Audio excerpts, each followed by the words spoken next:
शुरुआत करते हैं आज। जय हो शंकरा, आदिदेव शंकरा।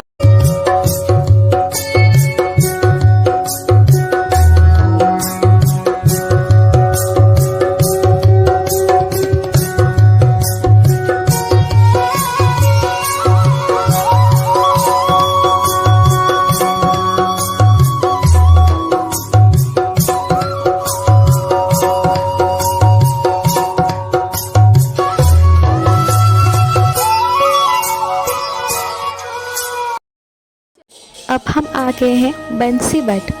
इस जगह का नाम बंसीबट इसलिए पड़ा क्योंकि इस वृक्ष की शाखाओं पर बैठकर श्री कृष्ण जी अपनी बांसुरी बजाते थे और गोपियों को रिझाते थे। রাসস্থলীতে যাব দিবে গড়ি গোড়া তখনই হবে शीतल मन प्राण। ये दही प्राचीन रास का स्थान है बंसी बट।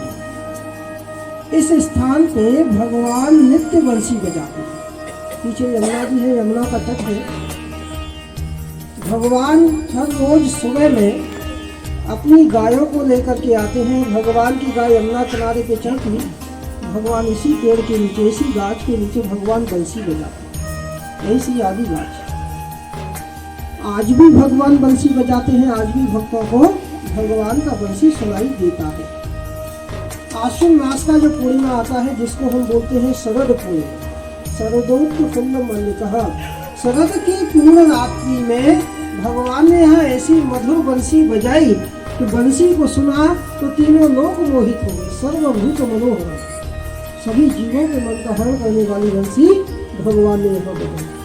बंसी की आवाज को ब्रज की गोपियों ने जब सुना तो जो गोपी अपने घर पे जो भी काम कर रही है, कोई पति की सेवा कर रही है, कोई भोजन बना रही है, कोई श्रृंगार कर रही है, कोई सो रही है, जैसा है जिस अवस्था में है उसी समय सभी को छोड़कर रात्रि में यहाँ भगवान के पास आए। यहाँ आके प्रार्थना की, हे प्रभु आप तो नित्य राधा रानी के संग रास की लीला करते हैं, ऐसा कृपा हम पे भी हो भगवान कि आज आप हमारे संग महारास का लीला करें।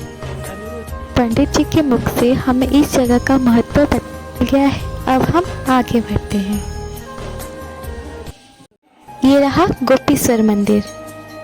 यह स्थान भगवान श्री कृष्ण और भोलेनाथ की अद्भुत लीलाओं से जुड़ा स्थान है। श्री कृष्ण जी की रास लीलाओं को देखने की इच्छा देवताओं को भी होती थी, पर रास लीलाओं में सिर्फ गोपियां ही शामिल हो सकती है, इसलिए भोलेनाथ ने गोपी के रूप धारण किया। यमुना जी के जिस तट पर भोलेनाथ ने गोपी का रूप धारण किया उस स्थान को गोपी घाट कहते हैं।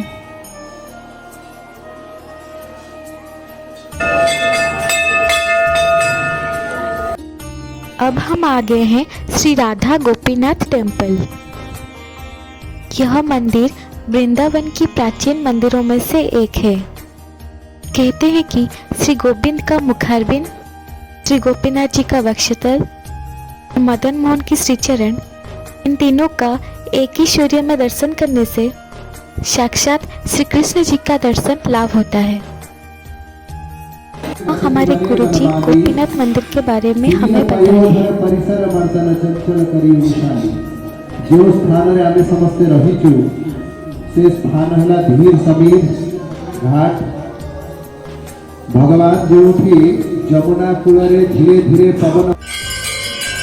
बहुत ही अच्छा लगा कि यहाँ की आरती हमें देखने को मिली।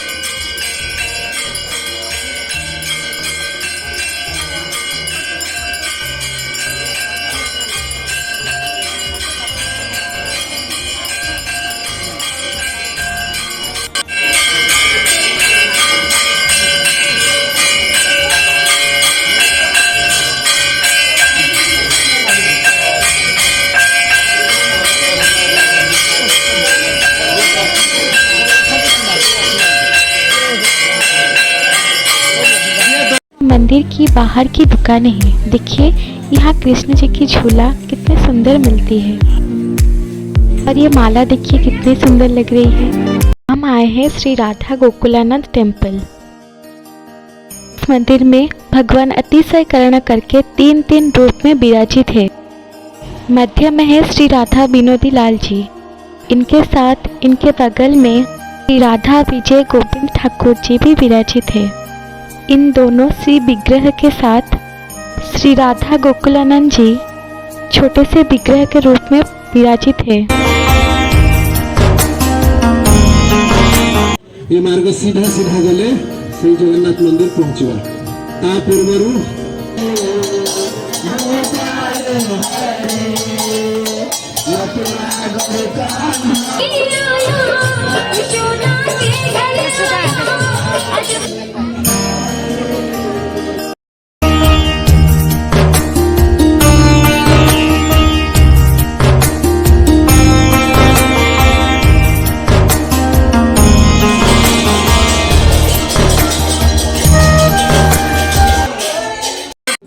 इस जगह का नाम है ज्ञान गुरुडी। ज्ञान गुरुडी का एक महत्व नहीं है, बहुत सारे महत्व हैं। कहते हैं कि यहाँ उद्धव जी अपने ब्रह्म ज्ञान के लिए यहाँ आए थे, पर गोपियों की प्रेम ज्ञान में उनका ब्रह्म ज्ञान बह गया और गोपियों ने उनका ब्रह्म ज्ञान को गुरुडी बना के बिठा दिया। इसलिए इस जगह को ज्ञान गुरुडी कहते हैं। यह जगह है श्री तुलसी रामदास दर्शन स्थल।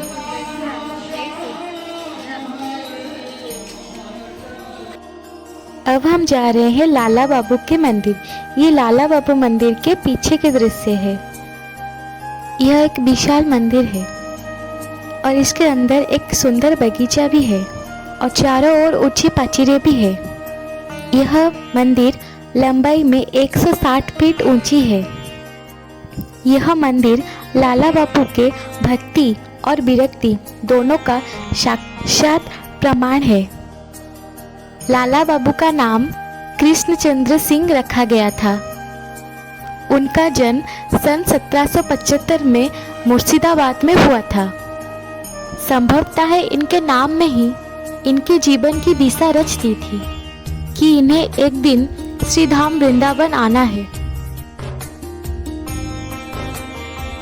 लाला बाबू ने श्री कृष्णदास जी महाराज से दीक्षा प्राप्त किया था।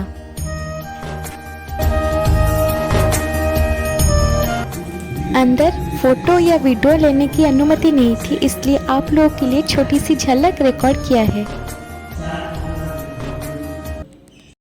बोलो बांके बिहारी लाल की जय। वृंदा यानी तुलसी। वृंदावन का मतलब होता है तुलसी का वन और वृंदावन के राजा है बांके बिहारी, जिनके अनगिनत चमत्कारों से दुनिया दीवानी है और जिनकी एक झलक पाते ही भक्त भाव विभोर हो जाते हैं। ऐसे है हमारे प्राणेधार बांके बिहारी, जिनके कहानियां सुनाओ तो शायद ही कभी खत्म हो। बिहारी जी के अनेक नाम हैं।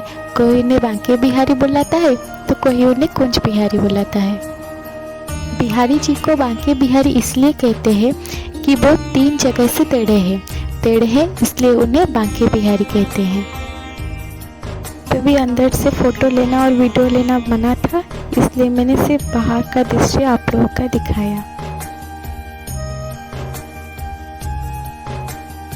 कहते हैं कि बांके बिहारी की मंगल आरती साल में एक ही बार जन्माष्टमी के दिन होती है और यहाँ हम सब बांके बिहारी के बाहर खड़े होके सब लोगों की इंतजार कर रहे थे।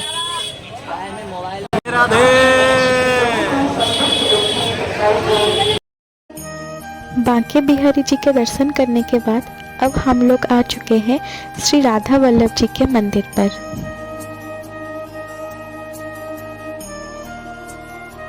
राधा वल्लभ जी के मंदिर वृंदावन के प्राचीन मंदिरों में से भी एक है। कहते हैं कि ये भारत की पहली मंदिर है जो कि लाल पत्थरों से बना हुआ है और इस जगह को राधा वल्लभ जी का पुराना मंदिर कहते हैं। कई वर्षों तक राधा वल्लभ जी यहाँ विराजित थे। फिलहाल अभी राधा वल्लभ जी अपने श्रद्धालु को इस मंदिर के पास बने नए मंदिर में दर्शन देते हैं।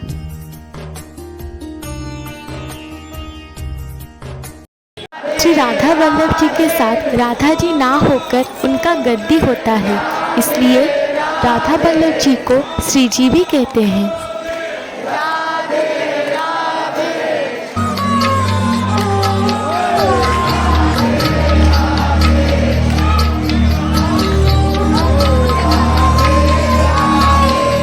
हम बहुत ही भाग्यशाली है कि यहाँ वृंदावन आके हमें श्री राधा वल्लभ जी का आरती नसीब हुआ और हमें आरती देखने को मिली।